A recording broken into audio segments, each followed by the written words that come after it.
once they've gotten something, they always want something else. So they won't ever necessarily feel 100% satisfied, right? And because transformation happens over a period, like it's gradual and over, like it's an unbecoming and undoing and unlearning in order to then be, do, and have, it doesn't happen in one fell swoop. Oftentimes people miss their transformation because they don't remember who they were.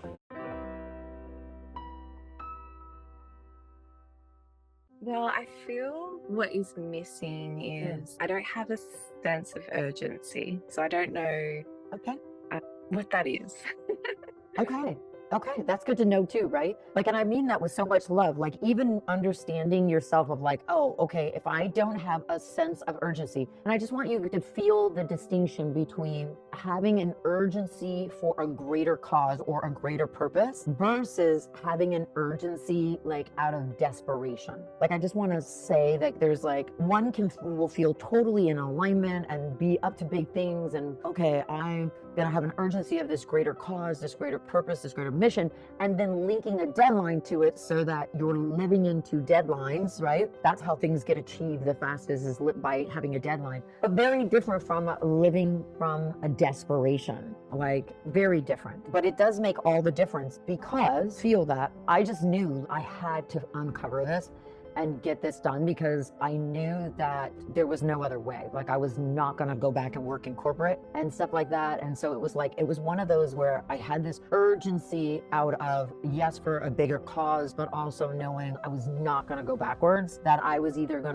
only going forward, or I was going to, like the way that I had it until I understood what it all is, or I was just going to die trying. Like it was like all or nothing. Like it was like, I'm all in on having this happen. So not all or nothing meaning like I had a back door, just meaning like I would die trying, like in the process of it. I didn't realize back then that the death that had to happen was the ego death. You see what I'm saying? Where now it's like I understand all of it. Like the part of you that has to die in as an entrepreneur is still that false self part that in some way doesn't want to create the urgency, or is too comfortable, or is, you know, whatever the doubts are, or that rocks the boat, or has it be different than it is. And the other thing I wanted to say is entrepreneurship is really about living only in reality. And what I mean by that is there is an illusion of what we think it's going to be like to be a successful entrepreneur. Like there's this illusion, and I always feel bad when I tell people this because I feel like, you know, oh my God, you're crushing my dream. But it is really the reality of the truth. Like what makes me so successful is I was willing to let go of any false perception of what I thought it was going to be like, and really only live in reality of what it really was. So like before, my fantasy or perception was, oh my God, I can't wait to help people change their lives. And I thought that the way to do it was just going to be this amazing, blissful, cathartic experience of heal, win, love, like, I don't know. I think back then, I think people could have said, you know, you were delusional, Mia, in the sense that you thought there was just going to be this one big party of kumbaya. And I really, like, what was shocking to me back then was how many ways I thought it was going to be and it wasn't. Has that happened for you? Like, has that been coming up with you? Have you seen like what you thought it was going to be like and what it is different than you originally imagined? Have you seen anything like that? I feel like I don't know what it is yet. Okay, that's good. That's okay too. Yeah, so you don't know what it is yet. Just so I can see where you are on your journey. How much have you sold? How much have you sold? So I've only done one beta client in the front end. That's okay. Did you sell it though, or was it a free? So yeah. It was a sale. Okay, that's awesome. That's freaking awesome. And so, now, do you mind, let me ask you what price point, just so I can get a feeling for where you are. What price point was that sold at? That was $597. Okay, cool. Awesome. Really great job. Like, first of all, let me just congratulate you, right? Like, that is freaking awesome because you can never not say that you are an entrepreneur again, because you sold something without actually physically selling something. We haven't yet embodied it, right? So out of what you sold for $597, was there things that were different than what you thought it was going to be like? in helping that person achieve those results? Was it different in any way than what you thought it was going to be like? Like what worked about it, what didn't work about it, what did you see was missing, what pivoting or correction of things, or how did you have to maneuver in order to have it work better? Like what was that for you? Okay, yeah, beautiful. I Mhm. think what I loved the most about it was different learning styles and Yes. playing with like what did she feel really Yes. worked and finding that out. I think that was Yes, that's really exactly a huge way it'll show up, right? Because like a lot of people learn differently or reacts differently on different things that you say things and so forth. And we get to see this on a bigger scale when we go in groups. It's amazing how much this shows up at a faster speed in group, but that's a great way to see it. So yeah, like different learning things and so forth. Yep. Anything else that you saw like worked, what didn't work, and what was missing? Like, did you feel like the person, it was a girl, right? Mhm. Yeah. Yeah. Did you feel like she hid under any kind of smiling a lot, but necessarily like not really saying what was really there? How you can test this is like, did she sign up for a back end? So then what was missing? Like, this is where you want to like start to play, because this is what I mean by it'll be hiding from you. They will smile at you and they will be like, oh, this was amazing. This is incredible. People used to do this and I took them literal.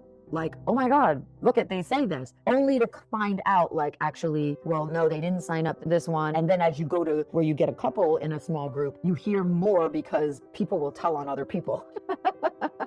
One-on-one, nobody's telling on them. But behind the scenes, you know, people, as you go to groups, people will be like, oh, you know, well, this person is really saying this, or this person is really saying that. And you're like, wow, I never realized that people would do that. That just wasn't who I was. So anyway, it's all perfect learning. It's all good and juicy, right? But in hindsight, what do you feel pulling up and out, Emma? In hindsight, what do you think is why she didn't actually sign up or like for the back end? Like what in hindsight? So you grounding the learning on it. What do you feel Yeah. is your best guesstimate? It would definitely be not going deep into, and it was feedback at the end as well. Like she wants to really go deeper into it, really find out what the problem is or what she feels, or just like map it all out and get it all out. I think that's Exactly. I love that you're seeing that. That's what I mean by like, they will smile and they'll be like, and I want everybody to take this with a grain of salt. Like you want to take it with a grain of salt in the sense that like, here's where you're all, as a coach, one coach to another coach, you're always looking for is there's human behavior, meaning like you could have gone deep enough. And oftentimes the person will still feel like once they've gotten something, they always want something else. So they won't ever necessarily feel 100% satisfied, right? And because transformation happens over a period, like it's gradual and over, like it's an unbecoming and undoing and unlearning in order to then be, do, and have, it doesn't happen in one fell swoop. Oftentimes people miss their transformation because they don't remember who they were. So at the same time, then they don't remember to give you credit. How they're not like that anymore, or they're being this, like they just forget. So you have to take what somebody is like, what they're not saying that you're looking for, like, oh wow, there was like, it should have gone deeper, like that they could have. You have to take like all the learning of that and then also apply it, but also understanding where in the user journey of how to make sure you have certain touch points in your user experience that backs up what you did promise. Does that make sense? Yeah. Yeah? Because that's really important. Like really important. Like I think of it like very much so, you know, the reason why we collect what people say, what a normal day is for them when they first come into an onboarding process is because they forget how much they've shifted. And then when we tell them, you know, like go back and review who you used to be, they're shocked, right? And they'll be like, oh, well, I didn't get this. And it's like everything, why we ask them specifically, what had you join in the onboarding? And then we put it above the customized plan because they will have already gotten that. Now they want something else, which I totally understand. But they'll forget they got it. You see what I'm trying to say? So inside of your user journey, in your process, in your experience, you have to make sure that there are touch points that you are doing that is both not only making sure you are going deep enough and that they are getting it, so you don't wait to the end is what I'm getting at.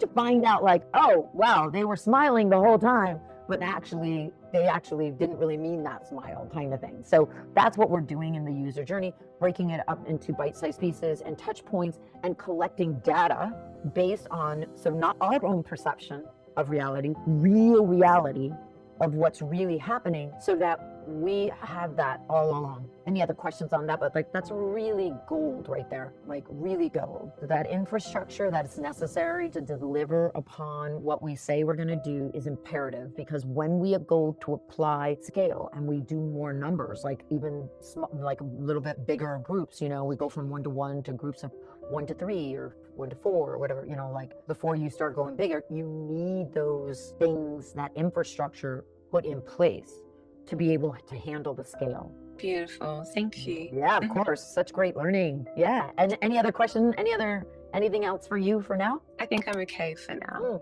Awesome. My pleasure. My pleasure.